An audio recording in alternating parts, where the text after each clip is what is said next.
Hello everyone, welcome to chemistry with Aryan Tiwari. तो इस video में हम लोग बात करेंगे हैबर द्वारा अमोनिया का निर्माण, जो कि वेरी इंपॉर्टेंट टॉपिक है और आपके बोर्ड के एग्जाम में बहुत ज़्यादा क्वेश्चन पूछा जाता है और यहाँ से आरटीजे नीट में भी क्वेश्चन ऑब्जेक्टिव बनने की संभावना होती है। तो हम लोग इसको स्टार्ट करते हैं और मैं गारंटी देता हूँ एक बार ये वीडियो देख लीजिए, आपके दिमाग में पूरा छप जाएगा। तो पहले हम क्या करेंगे, एक एक पॉइंट को समझेंगे कि एक एक पॉइंट का मतलब क्या है और फिर आपको याद करने में या समझने में आसानी होगी। ठीक है, तो चलिए स्टार्ट करते हैं। यहाँ पर जो है आपको पहला लिखना है हैबर द्वारा अमोनिया का निर्माण। ठीक है, हैबर द्वारा अमोनिया के निर्माण में आप लिखेंगे सिद्धांत।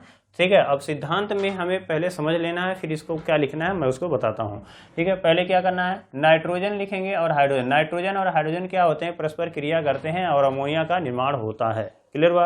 अब यहाँ पे बात आती है कि नाइट्रोजन जानते हैं कि बंद वियोजन ऊर्जा ज़्यादा होती है, इसलिए क्रिया समानता पर नहीं करेगा, इसलिए यहाँ पर वायुमंडलीय कह सकते हैं यहाँ पर 500 डिग्री सेल्सियस ताप लिखा गया है। ठीक है, अब कह रहा है 200 वायुमंडलीय दाब की जरूरत क्यों पड़ गई। तो देखिए यहाँ पे अगर बात करें तो नाइट्रोजन और हाइड्रोजन को अगर बात करें तो हाइड्रोजन कितना है, तो 3 है।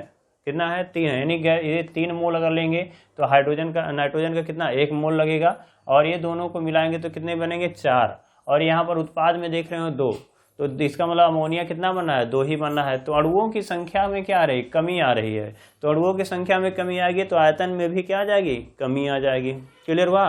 तो आयतन में जब कमी आ जाएगी तो हम ये कह सकते हैं कि आगे ये बढ़ेगा ही नहीं। ठीक है, तो आगे तभी बढ़ सकता है जब दाब क्या कर दो, बढ़ा दो। दाब जब दबाओगे तभी जाकर क्या हो, और पास आएंगे और पास आएंगे, टक्कर ज़्यादा करेंगे और उत्पाद का निर्माण करेंगे। ठीक है, तो इसलिए जो है यहाँ पर 200 वायुमंडलीय दाब की हमें ज़रूरत पड़ती है। अब यहाँ पर एक वैज्ञानिक आए थे जिसको कहते हैं हम ला-साते-लिए। तो ला-साते-लिए नियम के अनुसार देखते हैं कि क्या होता है कि अग्र दिशा में जाने पर क्या हो रहा है, आयतन की कमी हो रही है, अतः। ठीक है, अतः कह सकते हैं ला-साते-लिए नियम के अनुसार उच्च दाब तथा निम्न ताप पर ही अभिक्रिया अग्र दिशा में विस्थापित होगी। क्लियर हुआ। अब हमें लिखना क्या है उसको समझते हैं। ठीक है, अब जैसे जैसे मैं बोल रहा हूँ कॉपी उठाइए और लिखते हुए चले जाइए। देखिए लिखना क्या है, इस विधि में नाइट्रोजन तथा हाइड्रोजन को 1:3 के अनुपात में लेकर FeMO की उपस्थिति में 500 डिग्री सेल्सियस ताप तथा 200 वायुमंडलीय दाब पर क्रिया कराने पर अमोनिया का निर्माण होता है। अमोनिया का निर्माण होता है। उसके बाद लिखेंगे रिएक्शन। ठीक है, रिएक्शन लिख लिए। उसके बाद नीचे लिखेंगे यह अभिक्रिया ऊष्माक्षेपी अभिक्रिया होती है। उसके बाद लिखेंगे इस अभिक्रिया में आगे अग्र दिशा में जाने पर आयतन की कमी हो रही है, अतः ला-साते-लिए नियम के अनुसार यह अभिक्रिया उच्च ताप तथा निम्न दाब पर अग्र दिशा में विस्थापित होगी, अर्थात अमोनिया अधिक बनेगी। क्लियर। तो ये हो गया आपका सिद्धांत के बारे में। अब बात करते हैं, लिखेंगे दूसरा हेडिंग विधि। क्या है आपका, विधि है। तो विधि को हम थोड़ा समझते हैं। विधि मतलब मेथड है, इसको मेथड कह सकते हैं हम। इसको पहले हम इसके मेथड को समझते हैं। डालेंगे क्या, मेथड। ठीक है, तो मेथड में हमें क्या करना है, पहले इसको हम फिगर को अच्छे से समझ लेते हैं ताकि ये आपके माइंड में सेट हो जाए और फिर आपको याद करने की जरूरत ना पड़े। तो पहले मैं इसको फिगर को समझाऊंगा और फिर लास्ट में मैं इसका एक कंक्लूजन बता दूंगा। जैसे जैसे बोलता जाऊंगा वैसे आप लिखते चले जाएंगे। चलिए स्टार्ट यहाँ पर देखते हैं। देखिए यहाँ पर क्या है, नाइट्रोजन है और क्या हाइड्रोजन है, 1:3 में लेना है। अब ये नाइट्रोजन कहाँ से मिलता है, तो हम द्रव प्रभाजी आसवन से प्राप्त करते हैं। द्रव प्रभाजी आसवन क्या होता है, तो हमें ये पता है कि वायुमंडल में नाइट्रोजन हमें प्राप्त होता है। तो इसको पहले हम द्रवित करते हैं, ठंडा करते हैं, फिर उसका प्रभाजी आसवन करके नाइट्रोजन प्राप्त करते हैं। इसीलिए कहा जाता है द्रव प्रभाजी आसवन से प्राप्त नाइट्रोजन। अब हाइड्रोजन कहाँ से लेंगे, तो हाइड्रोजन जो होता है वो भाप अंगार गैस से प्राप्त होता है। कहाँ से, भाप अंगार गैस। ये क्या होता है, अंगार मतलब कोयला कह सकते हैं। तो कोयले को अगर हम कह सकते हैं इतना गर्म कर दें कि वो रक्त तप्त हो जाए। ठीक है, तो रक्त तप्त कोयला ले लेते हैं और उस पर हम जल वाष्प प्रवाहित करते हैं, जिससे क्या होता है, कार्बन मोनोऑक्साइड और प्लस क्या होता है, हाइड्रोजन गैस प्राप्त होता है। तो कार्बन मोनोऑक्साइड तथा हाइड्रोजन के मिश्रण को, कार्बन मोनोऑक्साइड तथा हाइड्रोजन के मिश्रण को ही क्या कहते हैं, हम भाप अंगार गैस कहते हैं। और यहाँ पर हाइड्रोजन अत्यधिक मात्रा में प्राप्त होती है, इसलिए यहाँ से हम हाइड्रोजन लेते हैं। तो ये कह रहा है भाप अंगार से प्राप्त हाइड्रोजन को 1:3 में लेना है। आगे जाएंगे तो यहाँ पर देखिए संपीडक है। संपीडक में क्या होता है, ब्लेड लगे होते हैं जो इतने तेजी से घूमते हैं कि वह 200 वायुमंडलीय दाब क्या करता है, उत्पन्न करता है। अब ये घुमा करके क्या करता है, इसको यहाँ से होता हुआ इसे हम शोधन तथा शुष्कन कक्ष में भेजते हैं। ठीक है, अब ये शोधन तथा शुष्कन कक्ष क्या है उसके बारे में समझते हैं। देखिए इसको इंग्लिश में कहते हैं प्यूरिफायर एंड ड्रायर चैम्बर।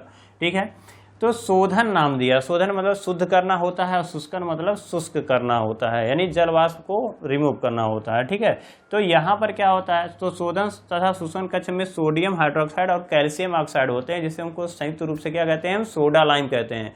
तो इसमें हम सोडा लाइम भरे होते हैं। अब यहाँ पर शोधक तथा शुष्कन कक्ष में क्या शोधन किया जाता है उसको समझना है। तो जो गैसें यहाँ से भेजी जा रही हैं, जैसे मान लीजिए आपका क्या है, भाप अंगार गैस है, तो भाप अंगार गैस में कोई जरूरी नहीं है कि 100% का हाइड्रोजन ही बने। इसमें क्या बन जाएगा, कार्बन मोनोऑक्साइड बन जाएगा, कुछ मात्रा में कार्बन डाइऑक्साइड भी बन सकता है। कोयले में हो सकता है सल्फर हो तो क्या बन सकता है, हाइड्रोजन सल्फाइड बन सकता है, या हम कहेंगे सल्फर डाइऑक्साइड बन सकता है। ठीक है, और जल वाष्प है तो हो सकता है कुछ मात्रा में जल भी रहें। तो हम ये कह सकते हैं कि जो ये गैसें हैं, गैसीय मिश्रण में क्या होते हैं, तो carbon monoxide, carbon dioxide, sulphur dioxide, H2S यानी हाइड्रोजन सल्फाइड आदि प्रकार के क्या होते हैं, अशुद्धियां होती हैं। अब इसी को हम दूर करते हैं, तो इसलिए कह सकते हैं कि शोधन तथा शुष्कन कक्ष में भेजेंगे जहां पर सोडा लाइम होगा, और सोडा लाइम के द्वारा ये अशुद्धियां क्या हो जाती हैं, दूर हो जाती हैं। अब ये हो गया अशुद्धियां दूर कर लिए। अब आगे जाएंगे, यहाँ से आएगा, यहाँ से फिर भेजेंगे कहाँ पर इसको, तो हम कहेंगे यहाँ उत्प्रेरक कक्ष होता है। क्या है, उत्प्रेरक कक्ष। उत्प्रेरक कक्ष को हम इंग्लिश में कैटालिटिक चैम्बर बोलेंगे। अब उत्प्रेरक कक्ष में यमो रखा होता है, यानी यफी मतलब उत्प्रेरक आयरन है, और यमो क्या है, वर्धक यानी मॉलिब्डेनम है। ठीक है, अब यहाँ पर जो है इसको 500 डिग्री, यानी यहाँ का जो तापमान चैम्बर का होता है वो 500 डिग्री सेल्सियस होता है।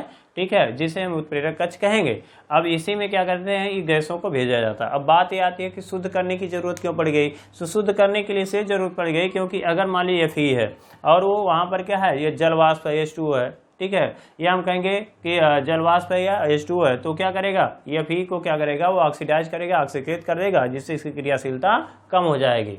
ठीक है, तो हम ये कहेंगे क्रियाशीलता कम ना हो, इसलिए इसे हम शुद्ध तथा शुष्क कर लेते हैं। अब फिर उसके बाद जो है इसमें हम जब 500 डिग्री सेल्सियस पर इन गैसों को प्रवाहित करेंगे तो ये क्या करेगा, ये नाइट्रोजन और हाइड्रोजन परस्पर क्रिया कर लेंगे और अमोनिया का निर्माण कर लेंगे। क्या करेंगे, अमोनिया का निर्माण करेंगे, तो NH3 बन जाएगा। ठीक है, इसमें क्या बन जाएगा, तो कहेंगे हम NH3 बनेगा। और ये ध्यान में रखेंगे बहुत ज़्यादा नहीं, पूरी मात्रा में नाइट्रोजन और हाइड्रोजन क्रिया नहीं कर पाते हैं, इसलिए इसमें कुछ मात्रा में नाइट्रोजन और कुछ मात्रा में हाइड्रोजन भी रह जाता है। इसको क्या करते हैं, ये गैस होता हुआ कहाँ जाता है, संघनित्र में। अब संघनित्र में जाएंगे, संघनित्र का काम होता है, इसको हिंदी में कहते हैं, हिंदी में कहेंगे संघनित्र, इंग्लिश में कहेंगे कंडेंसर। अब कंडेंसर जो होगा वो क्या करेगा, इसको ठंडा करेगा। अब ठंडा करेगा तो अमोनिया जो है, देखिए यहाँ पर नाइट्रोजन है, हाइड्रोजन है, और यहाँ पर क्या है, NH3। तो नाइट्रोजन जो अमोनिया जो है उसको जब आप ठंडा करेंगे तो धीरे धीरे क्या करेगा, वो हाइड्रोजन बंद बनाएगा और क्या करेगा, वो द्रव अवस्था में यहाँ पे प्राप्त होगा, यानी जल्दी से द्रवित हो जाएगा। लेकिन नाइट्रोजन और हाइड्रोजन जो है वो आसानी से द्रवित नहीं होते हैं, क्योंकि इनका जो कह सकते हैं कि द्रव में बदलने की का टेम्परेचर होता है वो बहुत ही कम होता है। ठीक है, इसलिए आसानी से ये बदलते नहीं हैं। और यहाँ पर अगर देखें तो इन गैसेस, बची हुई गैसों को हम क्या करते हैं, नाइट्रोजन और हाइड्रोजन को हम यहाँ से होते हुए भेजते हैं कहाँ पर, परिसंचारी पंप। परिसंचारी पंप क्या करता है, तो परिसंचारी पंप में भी फैन लगे होते हैं, पंखे होते हैं जो खींचने का काम करता है। तो यहाँ से जो गैसें होती हैं इसको खींचता रहता है, तो इसमें बचेगा कौन, तो कहेंगे नाइट्रोजन और हाइड्रोजन गैस। तो शेष बचे हुए नाइट्रोजन और हाइड्रोजन गैस को पुनः हम क्या करते हैं, कैटालिटिक चैम्बर में हम भेज देते हैं, यानी उत्प्रेरक कक्ष में हम भेज देते हैं। ठीक है, तो इस प्रकार से हमें यहाँ से द्रव अमोनिया प्राप्त हो जाता है। ठीक है, अब बात करते हैं क्या लिखेंगे। तो चलिए आप पेन उठाइए और लिखना चालू करिए।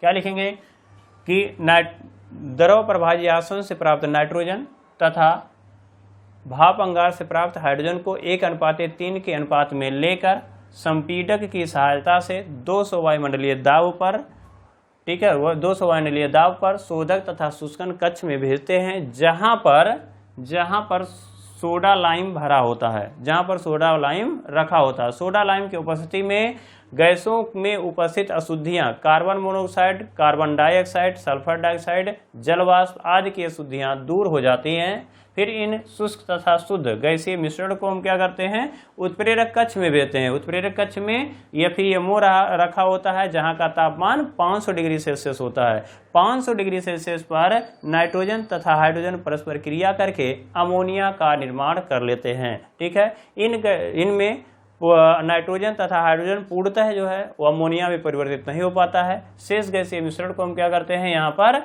कंडेंसर में प्रवाहित करते हैं, निसंगनित्र में भेजते हैं, जहां पर अमोनिया आसानी से द्रवित हो जाता है तथा शेष बचे हुए